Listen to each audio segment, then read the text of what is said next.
محترم بزرگان دین و ملت، عزیز ساتھیوں اور دوستوں، اللہ رب العالمین نے نبی کریم صلی اللہ تعالی وسلم کو سب سے پہلی جو ہدایت دی تھی وہ ہدایت تھی جو تبلیغ کرنے کی ہدایت اللہ نے نبی کریم صلی اللہ تعالی وسلم کو دی تھی۔ وہ ہدایت تھی اپنے معاشرے کی اصلاح۔ اللہ تعالیٰ کہتا ہے وَأَنذِرْ عَشِيرَتَكَ الْأَقْرَبِينَ، اپنے قریبی لوگوں کو ڈرائیے،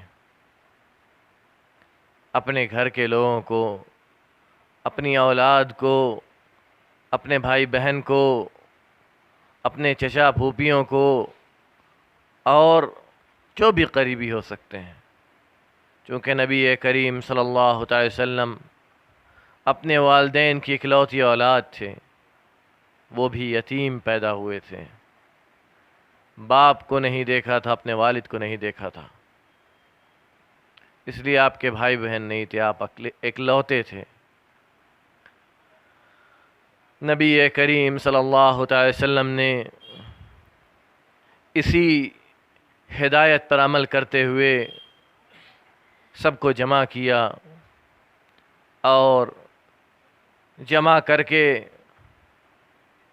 اپنے گھر والوں کو، اپنی پھوپھی کو، اپنی بیٹی فاطمہ کو، اپنے قبیلے خاندان کو مخاطب کیا اور کہا جو لینا ہے تم کو، جو طلب کرنا ہے تم کو، اس دنیا میں مجھ سے طلب کر لو،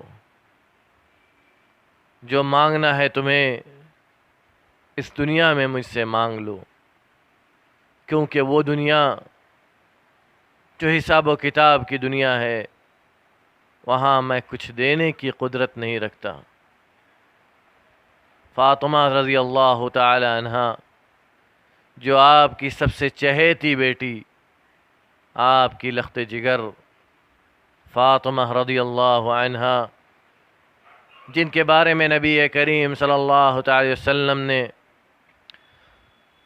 فرمایا فاطمہ بضعۃ منی، فاطمہ میرے جگر کا ٹکڑا ہے۔ فاطمہ رضی اللہ تعالیٰ عنہ کو مخاطب کر کے کہا جو مانگنا ہے فاطمہ، جو مانگنا ہے یا فاطمہ اس دنیا میں مانگ لو، اور اس دنیا میں نہ مانگنا جہاں دینے کی قدرت میری نہیں ہے۔ تمہیں جو چاہیے دنیاوی حاجات میں سے جو میں دے سکوں گا، جس کی مجھے طاقت ہے مجھ سے لے لو، اور مال و منال، جائیداد، جو چاہیے مجھ سے مانگ لو، میں جو دے سکوں گا دے دوں گا، لیکن وہاں جا کر نہ مانگنا، وہاں دینے کی قدرت میری نہیں ہے۔ لا يتکلمون الا من اذن له الرحمن، وہاں تو بولنے کی طاقت کسی کو نہیں ہے، بول وہاں وہی سکتا ہے جسے اللہ بولنے کی اجازت دے گا، اور جسے بولنے کی اجازت نہیں دے گا اللہ رب العالمین، وہ تو بول بھی نہیں سکتا۔ بولنا شروع کریں گے ہم، اللہ کے سوال کے جواب میں جب بولنا شروع کریں گے، اجازت دے گا اللہ تعالیٰ بولنے کی، اور ہم بولنا شروع کریں گے، زبان سے غلط نکلا ہماری زبان پر مہر لگا دے گا اللہ تعالیٰ۔ اسی کو اللہ نے قرآن میں کہا ہے اليوم نختم على افواہہم وتکلمنا ایدیہم وتشہد ارجلہم، آج وہ دن ہے کہ جس دن منہ پر مہر لگ جائے گا اور ہاتھ پیر گواہی دیں گے۔ وہ گناہ جو ہم نے ہاتھ کے ذریعے سے کیا ہے، جن کی طرف ہم نے ہاتھ بڑھایا ہے، ان گناہوں کی گواہی ہمارا ہاتھ دے گا۔ وہ گناہ جو ہم نے پیر سے انجام دیا ہے، جن گناہوں کی طرف ہم پیر سے بڑھ کر گئے ہیں، ان گناہوں کی گواہی ہمارے خلاف ہمارا پیر دے گا۔ اس دنیا کے اندر، معاشرے کی اصلاح کے اندر، سب سے پہلی چیز شادی بیاہ۔ شادی بیاہ کے لیے لڑکی یا لڑکے کا انتخاب ایک معاشرے کی تشکیل کے لیے، کس سے شادی کرنی ہے اور کس سے نہیں کرنی ہے، کیوں کرنی ہے اور کیوں نہیں کرنی ہے، یہ ایک بہت بڑا سوال ہے، لیکن اس کا جواب بہت آسان ہے۔ نبی کریم صلی اللہ تعالی وسلم نے فرمایا، تنکح المرأة لأربع، 4 چیزیں ہیں جن کی وجہ سے ایک مرد ایک عورت سے شادی کرتا ہے۔ وہ 4 چیزیں کیا ہیں؟ لمالہا، اس کا مال، لجمالہا، اس کی خوبصورتی، ولحسبہا، اور اس کی شرف و منزلت، ولنسبہا، اس کا شریف خاندان۔ لمالہا ولجمالہا ولحسبہا ولنسبہا ولدینہا، اس کا دین۔ یہ 4 چیزیں ہیں۔ آگے آپ نے فرمایا صلی اللہ تعالی وسلم نے، فاظفر بذات الدین تربت یداک، فاظفر بذات الدین تربت یداک، دین والی کے ذریعے سے کامیابی حاصل کرو۔ اگر تم نے ایسا نہیں کیا، تربت یداک، تو تمہارا ہاتھ خاک آلود ہوگا۔ اگر ہم نے شادی میں دینداری کو ترجیح نہیں دیا تو ہم کل کے دن خود پچھتائیں گے، کیونکہ یہ نبی کریم صلی اللہ تعالی وسلم کی واضح نصیحت ہے، فاظفر بذات الدین تربت یداک، دین والی کے ذریعے سے کامیابی حاصل کرو، تربت یداک، تمہارا ہاتھ خاک آلود ہو۔ اگر ایسا نہیں کیا تو ہاتھ خاک آلود ہوگا۔ آج ہمارے معاشرے میں لوگ شکایت کرتے ہیں کہ بیویاں بات نہیں سنتی ہیں، بات نہیں مانتی ہیں، اطاعت نہیں کرتی ہیں، کیونکہ ہم نے ایسا اس لیے ہے کیونکہ ہم نے نبی کریم صلی اللہ تعالی وسلم کی نصیحت پر عمل نہیں کیا۔ ہم نے اس کا اونچا خاندان دیکھا ہے، ہم نے اس کے حسب نسب کو دیکھا ہے، اس کی جاہ و منزلت کو دیکھا ہے، اس کے مال و دولت کو دیکھا ہے، اس کی خوبصورتی کو دیکھ کر شادی کی ہے۔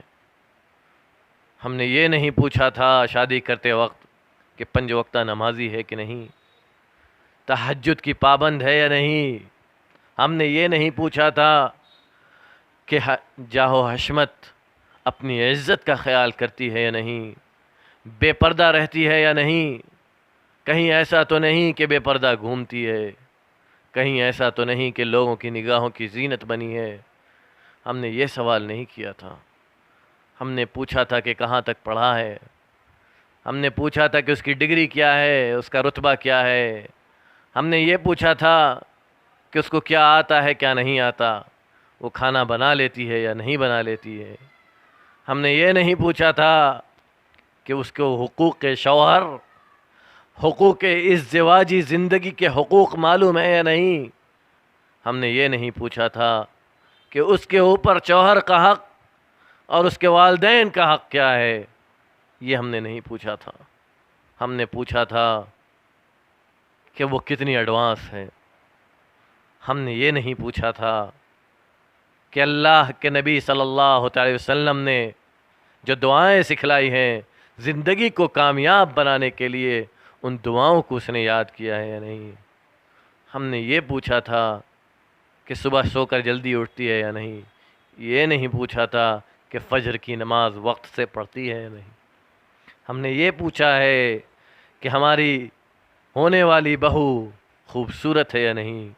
یہ نہیں پوچھا ہے کہ ہماری ہونے والی بہو اپنے فرائض کو سیکھا ہے. ہماری ہونے والی بہو نے اپنے فرائض کو سیکھا ہے یا نہیں. یاد رکھو مسلمانوں، کما تدین تدان. جیسے آپ کریں گے ویسے آپ کے ساتھ کیا جائے گا. جس کو آپ اختیار کریں گے ویسا ہی پھل آپ کو ملے گا. جیسا آپ درخت لگائیں گے ویسی ہی آپ کو اس کی پیداوار ملے گی. آپ نے ایک نیک بہو کو تلاش نہیں کیا تو آپ کو ایک نیک خاندان نہیں مل سکتا. آپ نے ایک نیک بیوی کو نہیں تلاشا تو آپ کو نیک اولاد نہیں مل سکتی. اگر آپ نے ایک دیندار، فرائض کی پابند، تہجد و قیام اللیل کی پابند، اپنے فرائض کی انجام دہی کی پابند، اپنے شوہر کے حقوق کو پہچاننے والی بیوی نہیں تلاش کیا تو یہ بھی یاد رکھیے کہ ایک دن آپ کو یہ بھی شکایت کرنی ہوگی کہ میری بیوی میری بات نہیں سنتی. آپ کو یہ بھی شکایت کرنی پڑے گی. اسی لیے نبی کریم صلی اللہ تعالی وسلم نے فرمایا ہے فاظفر بذات الدین تربت یداک. اگر ہم نے دین والی بیوی کے ذریعے سے، دیندار بیوی کے ذریعے سے اپنی زندگی کو روشن نہیں کیا تو کل اس کا خمیازہ ہمیں کو خود بھگتنا ہے. نبی کریم صلی اللہ تعالی وسلم ایک دوسری حدیث کے اندر ارشاد فرماتے ہیں، کہتے ہیں ان اتاکم ممن ترضون دینہ وخلقہ فزوجوہ. ان اتاکم، بیٹیوں کے والدین، بیٹیوں والوں کو ہدایت. پہلی حدیث میں بیٹوں والوں کی ہدایت، بیٹوں کے والدین کو ہدایت. اس حدیث میں بیٹیوں کے والدین کو ہدایت. ان اتاکم ممن ترضون دینہ وخلقہ فزوجوہ. اگر تمہارے پاس ایسا لڑکا شادی کا پیغام لے کر آئے جس کی دینداری سے اور جس کے اچھے اخلاق سے تم راضی ہو، جانتے ہو کہ معاشرے میں یہ دیندار اور با اخلاق مشہور ہے، اس کے والدین نے کبھی اس کے اخلاق کی شکایت نہیں کی ہے، اس کے دینداری کی شکایت نہیں کی ہے، فزوجوہ، تو اس سے اپنی بیٹی کی شادی کر دو. کیوں؟ اللہ رب العالمین نے ایک آیت کے اندر ارشاد فرمایا کہ ان یکونوا فقراء یغنہم اللہ من فضلہ. شوہر اور بیوی جب آپس میں بن جاتے ہیں جوڑے، اگر وہ فقیر ہوں گے تو اللہ رب العالمین اپنے فضل سے ان کو بے نیاز کر دیتا. کیوں شادی کرنے کی نبی کریم صلی اللہ تعالی وسلم نے بار بار ہدایت دی؟ جلدی شادی کرو. یا معشر الشباب من استطاع منکم الباءة فلیتزوج. جس کو، اے جوانوں کی جماعت، جس کو شادی کرنے کی طاقت ہو تو جلدی شادی کرو. کیوں؟ اسی لیے ان یکونوا فقراء یغنیہم اللہ من فضلہ. اگر وہ غریب ہوں گے، فقیر ہوں گے تو اللہ رب العالمین اپنے فضل و کرم سے انہیں بے نیاز کر دے گا. ہم اکثر عموماً ہم شکایت کرتے ہیں کہ بیویاں بہت خرچیلی ہیں، ہمارا خرچ نہیں چلتا، اولاد بہت ہو گئی ہے. اس لیے اب کتنے لوگوں کو سنا کہتے ہیں کہ اب مجھے اولاد کی ضرورت نہیں ہے، میرے پاس اولاد 3 بیٹے بیٹیاں ہیں، کافی ہیں، اب آگے ضرورت نہیں ہے. یکفیک فضلا، آپ کے فضل کے لیے کافی ہے اگر آپ کی اولاد نے آپ کے انتقال کے بعد یا آپ کی زندگی میں ایک مرتبہ ہاتھ اٹھا کر دعا کر دیا کہ اللہ میرے والدین کو معاف کر دے. اتنا اولاد کا کہہ دینا یہ اس کی فضیلت کے لیے کافی ہے. اور ہر انسان جو اس دنیا میں آتا ہے اپنی تقدیر لے کر آتا ہے. کسی کا کوئی ایک لقمہ نہ تو کوئی کھلا سکتا ہے، نہ کسی کا ایک لقمہ کسی سے لے کر کوئی کھا سکتا ہے. ہر انسان اپنی تقدیر، اپنی روزی لے کر آتا ہے. اپنی روزی لے کر آتا ہے. اس کی روزی ہمارے منع کرنے سے رک نہیں سکتی، یا ہمارے چاہنے سے اس کی روزی میں اضافہ نہیں ہو سکتا. ممن ترضون خلقہ ودینہ فزوجوہ. اگر تم کسی لڑکے کے دین اور اس کے اخلاق سے راضی ہو، فزوجوہ، تو اسے اپنی بیٹی کی شادی کر دو. یہ ایک نیک معاشرے کی تشکیل کی ہدایتیں ہیں. ہم نے جب ہمارے پاس کسی لڑکے کی شادی کا پیغام آتا ہے ہماری بیٹیوں کے لیے، کیا ہم نے یہ سوال کیا کہ وہ لڑکا 5 وقتہ نمازی ہے یا نہیں؟ کیا ہم نے یہ سوال کیا کہ وہ لڑکا دیندار ہے یا نہیں؟ کیا ہم نے یہ سوال کیا کہ وہ لڑکا روزے نماز حج زکوٰۃ کا پابند ہے یا نہیں؟ کیا وہ اپنے والدین کی خدمت کرتا ہے یا نہیں؟ یہ یاد رکھو مسلمانوں، یاد رکھو، باندھ کر رکھ لو. وہی لڑکا اپنی بیوی کو تنگ کر سکتا ہے جو اپنے فرائض کی ادائیگی میں ناقص ہوگا. وہی لڑکا اپنی بیوی کو تنگ کر سکتا ہے اور اپنی بیوی کے ساتھ غلط کام کر سکتا ہے جس نے اپنے فرائض کو سمجھا نہیں ہے. جس کے والدین نے اس کو فرائض کی تعلیم نہیں دی ہے، اس کے اوپر جو فریضہ عائد کیا گیا ہے اس کو فرائض کو سمجھایا نہیں ہے. وہی لڑکا اپنی بیوی کو تکلیف دے سکتا ہے جس نے یہ نہیں جانا ہے کہ کیا سوچ کر، کیا سمجھ کر، کیا دیکھ کر والدین کس دل کے ساتھ اپنی لڑکی کو ودا کرتے ہیں، کس دل کے ساتھ ایک باپ اور ایک ماں اپنی بیٹی کو ہمارے حوالے کرتی ہے. یہ جب ہم جانیں گے اپنی بیوی کو کبھی تکلیف نہیں دیں گے، کیونکہ آنے والے دن میں آپ بھی والد بنیں گے، آپ کے گھر میں بھی اولاد ہوگی. تو کما تدین تدان. اگر ہم نے اپنی بہو کو تنگ کیا ہے، ہمارے لڑکے نے کسی کی بیٹی کے ساتھ غلط کیا ہے، تو یاد رکھو کہ ہماری بیٹی کے ساتھ بھی غلط ہو سکتا. کما تدین تدان. جیسے آپ کریں گے ویسے آپ کے ساتھ کیا جائے گا. اور اگر یہ بھی یاد رکھو نوجوانوں، اگر ہم نے اپنے والدین کی خدمت نہیں کیا ہے، ان کے ساتھ حسن سلوک نہیں کیا ہے، اچھا برتاؤ نہیں کیا ہے، ان کے اوپر ظلم کیا ہے، تو ہمارے ساتھ بھی ظلم ہونا جزو لا ينفق ہے. ہماری زندگی کا جزو لا ينفق ہے، ہو کر رہے گا. اگر ہم نے اپنے والدین کو تنگ کیا ہے تو یاد رکھو کہ ہماری خباثت کے لیے، ہماری بربادی کے لیے، ہماری تباہی کے لیے یہ کافی ہے کہ ہمارے والدین اس دنیا سے چلے گئے اور ایک دن بھی ہم نے ان کو تنگ کیا. ایک پل کے لیے بھی ہمارے والدین کی آنکھوں میں آنسو اس لیے آیا کہ ہم نے ان کو تنگ کیا ہے. ایک پل کے لیے، صرف ایک پل، ہماری بربادی، ہماری تباہی اور ہماری ناکارگی کے لیے کافی ہے. ایک پل. کیوں؟ عبداللہ بن عمر رضی اللہ تعالیٰ عنہ کا بہت عظیم واقعہ ہے.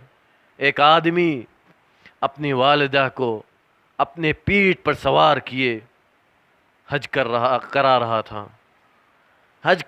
تھا. جب حج کر کے مکمل کر چکا، طواف افاضہ کے بعد، حج بیت اللہ کے بعد، عبداللہ بن عمر رضی اللہ تعالیٰ عنہ کے پاس آتا ہے، کہتا ہے ان سے کہ اے صحابی رسول صلی اللہ علیہ وسلم، کہ میں اپنی والدہ کے لیے سواری بھی ہوں، میں ہی ان کی ہر حاجت کو پورا کرواتا ہوں، میں ہی ان کی خدمات کو انجام دیتا ہوں، میں ہی ان کے لیے اونٹ ہوں، میں ہی ان کے لیے سواری ہوں، میں ہی ان کے کھانے پینے کا انتظام کرتا ہوں، میں ہی ان کی ہر خوشی ہوں۔ تو کیا آپ یہ دیکھتے ہیں، کیا آپ کو لگتا ہے کہ میں نے ان کے حق کو ادا کر دیا، اپنی والدہ کے حق کو ادا کر دیا؟ سنیے جواب۔ کہتے ہیں رضی اللہ تعالی عنہ، تمہاری والدہ نے تمہیں ایک مرتبہ جو ہنسایا ہے، اس ایک ہنسی کا بھی حق تم نے ادا نہیں کیا، ایک ہنسی کا بھی حق ادا نہیں کیا۔ ایک ہنسی، بچپن میں کتنی مرتبہ ہمارے والدین نے ہمیں ہنسایا ہوگا، ایک ہنسی کا حق ہم نے ادا نہیں کیا۔ کس نے؟ جو اپنی والدہ کے لیے سواری ہے، اپنی والدہ کے لیے جو سب کچھ ہے، ہر خدمات کو اپنی والدہ کے وہی انجام دیتا ہے، لیکن اس پر صحابی رسول صلی اللہ علیہ وسلم کہتے ہیں ایک ہنسی بھی تم نے، ایک ہنسی کا بھی حق ادا نہیں کیا، ایک ہنسی کا۔ تو کیا ہم یہ سمجھتے ہیں کہ ہم اپنے والدین کے حق کو ادا کر لیں گے؟ کیا ہم یہ سمجھتے ہیں کہ اپنے والدین کو ناراض کر کے ہم خوش رہ لیں گے؟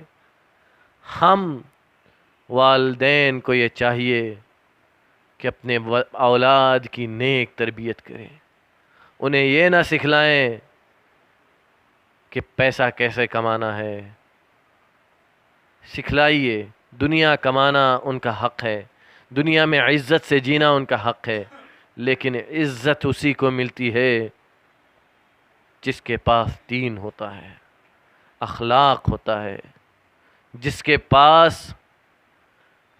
پاس نیک سوچ ہوتی ہے۔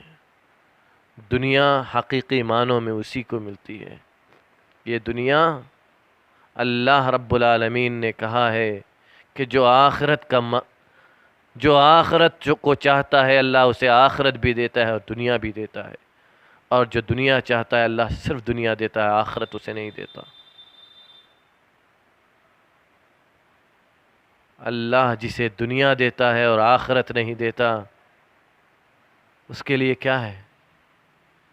اہل نار کو لایا جائے گا، جہنم والوں کو قیامت کے دن، جہنم والوں کو میں سے ایسے فرد کو لایا جائے گا جو انعام اہل دنیا ہوگا، جس نے دنیا میں کسی مصیبت کو دیکھا نہیں ہوگا، جس نے کبھی مصیبت کو دیکھا نہیں ہوگا، بلکہ یہ کہہ سکتے ہیں زمین پر جس کا پیر نہیں پڑا ہوگا، انعام اہل الدنیا۔ ثم پھر ایک غوطہ جہنم میں دیا جائے گا، ایک غوطہ، جہنم کا ایک غوطہ، پھر اسے نکالا جائے گا اور پوچھا جائے گا هل مر بک نعیم قط، ایک غوطہ جہنم کا۔ اس کے بعد سوال ہوگا کہ کیا تجھے کوئی نعمت کبھی ملی تھی؟ هل مر بک، کوئی نعمت تجھ سے کبھی گزری ہے؟ قط، کبھی، پوری زندگی بھر؟ کہے گا نہیں، کلا واللہ، ہرگز نہیں، اے اللہ کی قسم، کبھی نہیں، کبھی نہیں۔ اور وہ انسان لایا جائے گا اہل جنت میں سے جس نے کبھی آرام اور آسائش کو دیکھا نہیں ہوگا، اب اہل دنیا، جس نے آسائش کو کبھی دیکھا ہی نہیں ہوگا، اور جنت میں ایک غوطہ دیا جائے گا، ایک غوطہ، اور اس سے پوچھا جائے گا هل مر بک بؤس قط، کیا کبھی کوئی پریشانی تیرے پاس آئی، کبھی تجھے پریشانی لاحق ہوئی؟ کہے گا کلا واللہ، ہرگز نہیں اے اللہ، اے رب کی قسم، ہرگز نہیں، صرف ایک غوطہ۔ اور جس کے لیے ہمیشگی کی جنت ہے اور ہمیشگی کی جہنم ہے، اس کے لیے کیا ہے؟ جسے ہمیشہ ہمیشہ جنت میں رہنا ہے یا جسے ہمیشہ ہمیشہ جہنم میں رہنا ہے؟ کیا ہے؟ جہنم والے جنتیوں سے کہیں گے کہ پانی دے دو، ان نعمتوں میں سے ہمیں بھی کھلاؤ پلاؤ جو اللہ نے تمہیں دیا ہے، تو وہ کہیں گے کہ اللہ رب العالمین نے ان نعمتوں کو جہنمیوں پر حرام قرار دیا ہے۔ ان نعمتوں کو، یہ نعمتیں جو ہیں، انہیں اللہ رب العالمین نے جہنمیوں پر حرام قرار دیا ہے۔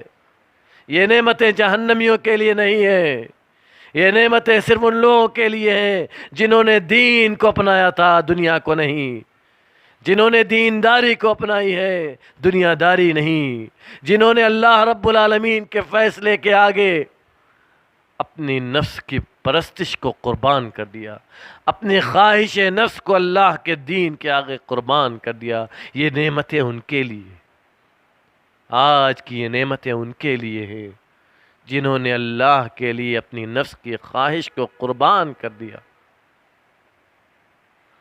اسی لیے جب کبھی رشتہ داری کو بنانا ہو، رشتہ داری بنانے کے لیے دینداری کو سب سے مقدم رکھو۔ وہ جگہ یاد رکھنا، وہ جگہ جہاں دینداری نہیں ہوگی، وہاں جا کر ہماری اولاد بھی دیندار نہیں بن سکتی۔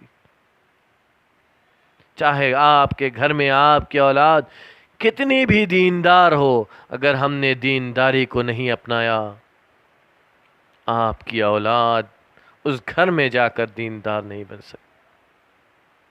اسی لیے اللہ رب العالمین سے دعا کرو کہ بار الہ تو ہمیں کہنے اور سننے سے زیادہ عمل کرنے کی توفیق عطا فرما۔ معاشرے کی اصلاح یہ ہمارا فرض اولین ہے، پہلا فرض ہے۔ اس فرض کو ادا کرنا ہم سب پر فرض ہے، اور معاشرے کی تشکیل گھر سے ہوتی ہے۔ پہلے اپنے گھر کی اصلاح کرنا ہے، پھر اپنے معاشرے کی اصلاح کرنی ہے۔ پہلے اپنے اولاد کی اصلاح کرنی ہے، پھر اپنے رشتہ داروں کی اصلاح کرنی ہے، پھر اپنے گھر بار کی اصلاح کرنی ہے، اپنے خاندان اور قبیلے کی اصلاح کرنی ہے، پھر اپنے معاشرے کی اصلاح کرنی ہے۔ اسی لیے نبی کریم صلی اللہ علیہ وسلم نے اس حدیث کے آگے فرمایا کہ اگر تم نے ایسا نہیں کیا، اس لڑکے سے اپنی لڑکیوں کی شادی نہیں کیا جو دیندار اور اخلاق مند ہے، تو فساد ہوگا، معاشرے میں فساد برپا ہوگا۔ کیا ہم نے اپنی اولاد کے لیے دیندار شوہر کو اختیار کیا ہے؟ دیندار بیوی کو اختیار کیا ہے؟ ایسی بیوی کو اختیار کیا ہے جس لڑکی کے بارے میں مشہور ہو کہ یہ بہت دیندار ہے؟ کیا ہم نے شادی کے وقت مال و دولت کے بجائے، حسب نسب کے بجائے، عزت و شرف کے بجائے دینداری کو دیکھا ہے؟ جلیبیب رضی اللہ تعالیٰ عنہ کا واقعہ جو میں نے ابھی عصر کے بعد کے درس میں مسجد اہل حدیث باغ بلی میں ذکر کیا ہے۔ جلیبیب رضی اللہ تعالیٰ عنہ بڑے ناٹے قد کے صحابی تھے اور بڑے خوبصورت، جو خوبصورت نہیں تھے صحابی رضی اللہ تعالیٰ عنہ، لیکن نبی کریم صلی اللہ علیہ وسلم کو بڑے محبوب تھے، بہت پسند کرتے تھے آپ صلی اللہ علیہ وسلم۔ آپ نے ان کے لیے ایک لڑکی کو شادی کا پیغام دیا، اور اس کے والدین نے جلیبیب کا جب نام سنا تو شادی کرنے کے لیے تیار نہیں ہوئے، کیونکہ جلیبیب رضی اللہ تعالیٰ عنہ تو خوبصورت ہے، نہ مال و دولت ہے، نہ لمبے چوڑے، تو شادی کے لیے تیار نہیں ہو رہے تھے۔ لیکن اس لڑکی نے جب سنا کہ نبی کریم صلی اللہ علیہ وسلم نے خطاب بھجوایا ہے، تو کہتی ہے کیا اللہ کا پیغام تمہیں نہیں ملا؟ فلا وربک لا یؤمنون حتی یحکموک فیما شجر بینہم ثم لا یجدوا فی انفسہم حرجا مما قضیت ویسلموا تسلیما۔ اللہ کی قسم، تمہارے رب کی قسم، تم میں سے کوئی شخص اس وقت تک مومن نہیں ہو سکتا جب تک وہ اپنے جھگڑوں میں نبی کریم صلی اللہ تعالی وسلم کو فیصل نہ مان لے۔ ثم لا یجدوا فی انفسہم حرجا مما قضیت ویسلموا تسلیما، پھر اپنے نفس میں اس فیصلے پر کوئی حرج محسوس نہ کرے، پھر اس کے اندر اس فیصلے کو اپنانے میں کسی طرح کا کوئی ڈر نہ ہو، کوئی پس و پیش نہ ہو، کسی طرح کا کوئی اعراض نہ ہو، اور وہ اپنے سر کو جھکا دے۔ کیا یہ پیغام نہیں سنا تم نے؟ اتردون امر رسول اللہ صلی اللہ علیہ وسلم، کیا تم رسول اللہ صلی اللہ تعالی وسلم کے فیصلے کو ٹھکراؤ گے؟ ادفعنی الی رسول اللہ صلی اللہ تعالی وسلم فإنہ لن یضیعنی۔ یہ وہ لڑکی ہے جس کی تربیت ایک نیک والد نے کی تھی۔ والدین اس لیے تیار نہیں ہے کہ وہ لڑکا خوبصورت نہیں ہے، وہ لڑکا خوبصورت نہیں ہے، لیکن لڑکی تو دیکھ رہی ہے کہ امر رسول ہے، امر رسول اللہ صلی اللہ تعالی وسلم۔ کیا تم لوگ رسول اللہ صلی اللہ تعالی وسلم کے فیصلے کو ٹھکرا دو گے؟ ادفعنی الی رسول اللہ صلی اللہ علیہ وسلم، مجھے رسول اللہ صلی اللہ تعالی وسلم کے حوالے کر دو، مجھے رسول اللہ صلی اللہ تعالی وسلم کے حوالے کر دو۔ فإنہ لن یضیعنی، کیونکہ آپ صلی اللہ تعالی وسلم مجھے کبھی ضائع نہیں کریں گے، مجھے ایسی جگہ کبھی نہیں بھیج سکتے آپ صلی اللہ تعالی وسلم کہ میں ضائع ہو جاؤں، میں برباد ہو جاؤں، میں خوش نہ رہوں۔ پھر نبی کریم صلی اللہ تعالی وسلم کے پاس اس کے والد آتے ہیں اور کہتے ہیں شأنک بہا، کہ آپ نے جو فیصلہ کر دیا اس سے ہم راضی ہیں، آپ نے جو فیصلہ کر دیا، یعنی ہم نے جلیبیب کے لیے اپنی لڑکی دے دیا۔ پھر جلیبیب کی اور اس لڑکی کی شادی ہو گئی، اور اس کے بعد نبی کریم صلی اللہ تعالی وسلم نے دعا دیا، بہت عظیم دعا ہے، نبی کریم صلی اللہ تعالی وسلم کی دعا ہے، اللہم صب علیہم الخیر صبا، اللہم صب علیہم الخیر صبا، اے اللہ خیر و برکت کی خیر و برکت کی بارش ان پر نازل فرما، ان کی زندگی میں، آگے کا لفظ ہے ان کی زندگی میں کبھی کوئی پریشانی نہ آئے۔ یہ دعا نبی کریم صلی اللہ تعالی وسلم نے جلیبیب رضی اللہ تعالی عنہ اور ان کی بیوی رضی اللہ تعالی عنہ کو دیا۔ پھر اس کے بعد غزوے کا اعلان ہوتا ہے، جہاد کا اعلان ہوتا ہے، اللہ کی راہ میں نکلنے کا اعلان ہوتا ہے، اور جلیبیب رضی اللہ تعالی عنہ نئے نویلے دلہے اپنی نئی نویلی دلہن کو چھوڑ کر اللہ کی راہ میں نکل جاتے ہیں، واستشہد رضی اللہ تعالی عنہ، اور وہ شہید ہو جاتے ہیں۔ نبی کریم صلی اللہ تعالی وسلم کہتے ہیں هل تفقدون احد، کیا تم کسی کو اپنے بیچ سے غائب پا رہے ہو؟ کیا کوئی ایسا ہے جو مل نہیں رہا ہے؟ ڈھونڈو، تلاش کرو، ذرا ڈھونڈو، تلاش کرو۔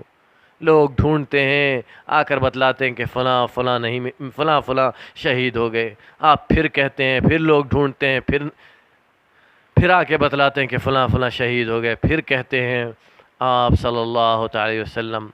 صحابہ اکرام جب ڈھونڈتے ہیں تو ان کو جلیبیب نہیں ملتے ہیں رضی اللہ عنہ۔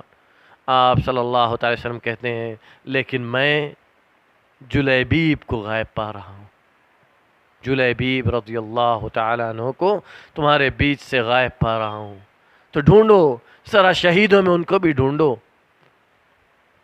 ڈھونڈتے ہیں صحابہ اکرام تو پاتے ہیں کہ ایک جگہ 7 مشرکین کو شہید 7 مشرکین کو قتل کر کے خود شہید ہو گئے، 7 مشرکین کو شہید کیا اور پھر خود شہید ہو گئے۔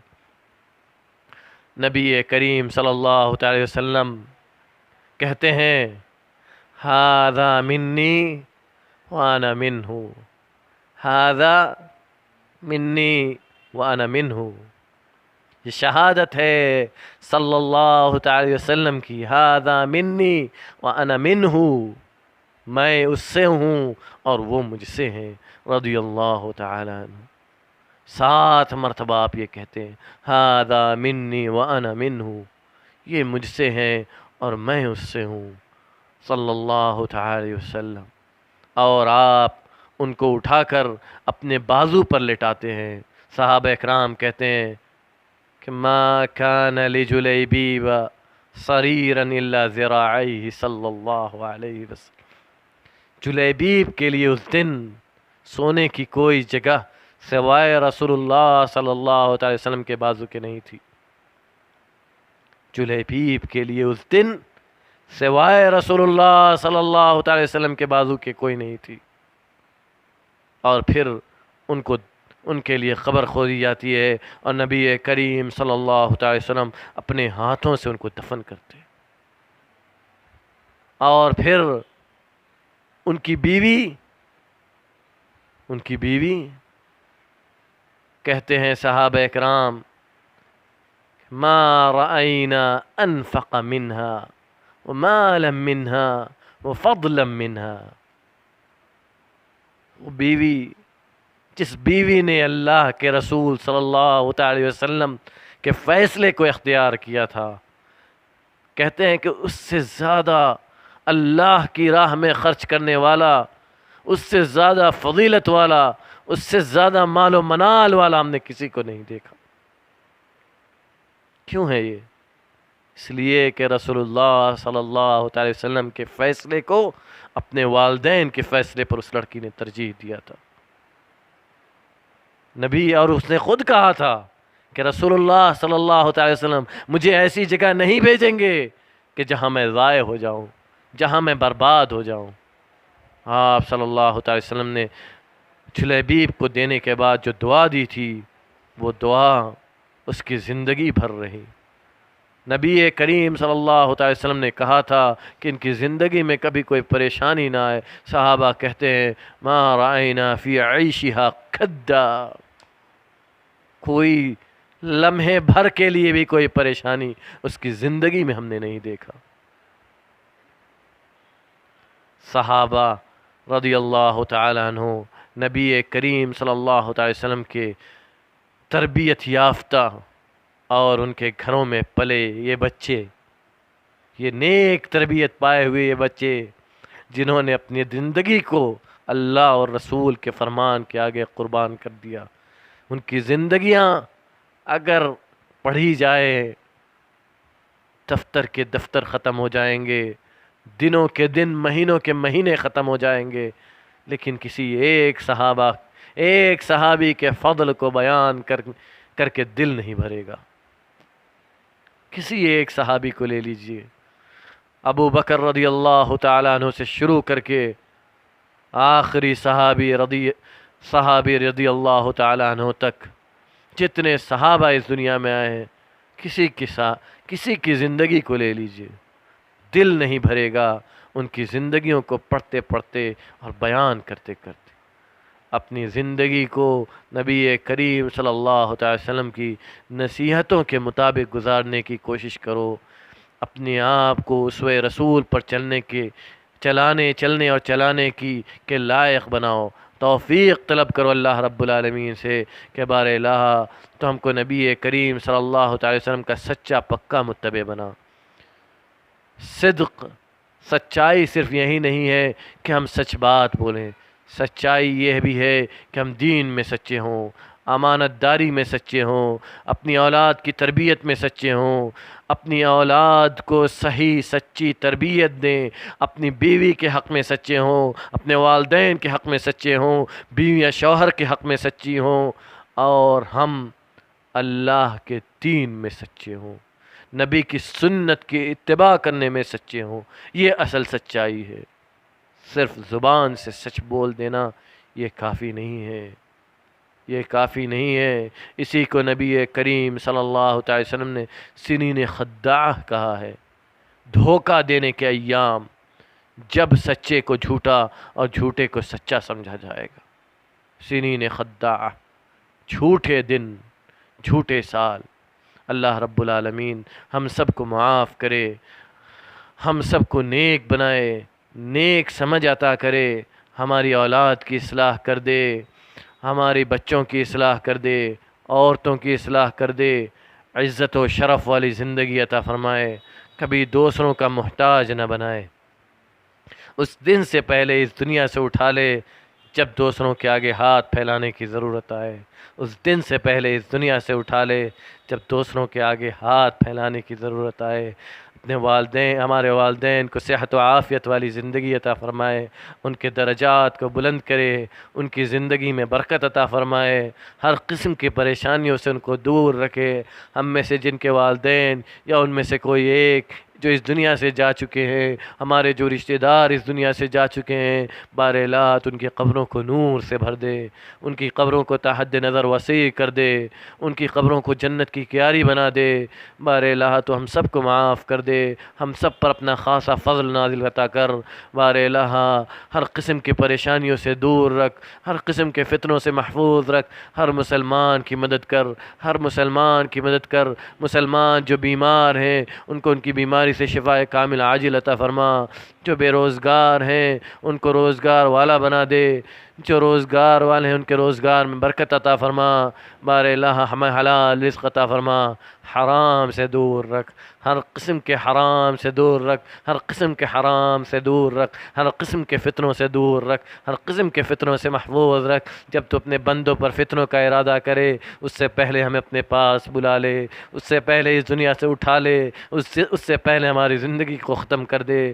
بار الہ ہر قسم کے فتنوں سے محفوظ رکھ، ہر قسم کے فتنوں سے محفوظ رکھ، ہم سب کو محفوظ رکھ، ہماری اولاد کو محفوظ رکھ، ہر مسلمان کو فتنوں سے محفوظ رکھ، ہر مسلمان کو ہر قسم کے فتنوں سے محفوظ رکھ، ہر مسلمان کو ہر قسم کے فتنوں سے محفوظ رکھ. ہماری اولاد کو برکت عطا فرما، ان کی زندگی میں برکت عطا فرما، نیک بنا. بار الہ اپنے دین پر چلنے والا بنا، اپنے نبی کی سنت کا سچا متبع بنا، والدین کا خادم بنا، والدین کا خدمت گزار بنا، والدین کا خدمت گزار بنا. بار الہ اپنے دین کا خادم بنا کر زندہ رکھ، اپنے دین کا خادم بنا کر زندہ رکھ. حق بولنے والا، حق پر چلنے والا، حق پر عمل کرنے والا بنا کر زندہ رکھ. بار الہ باطل کے آگے کبھی جھکنے کی نوبت نہ آئے، بار الہ باطل کے آگے کبھی جھکنے کی نوبت نہ آئے. بار الہ سر اٹھا کر زندگی گزارنے کی توفیق عطا فرما، اپنے آگے سر جھکانے والا بنا کر رکھ، اپنے آگے سر جھکانے والا بنا کر زندہ رکھ.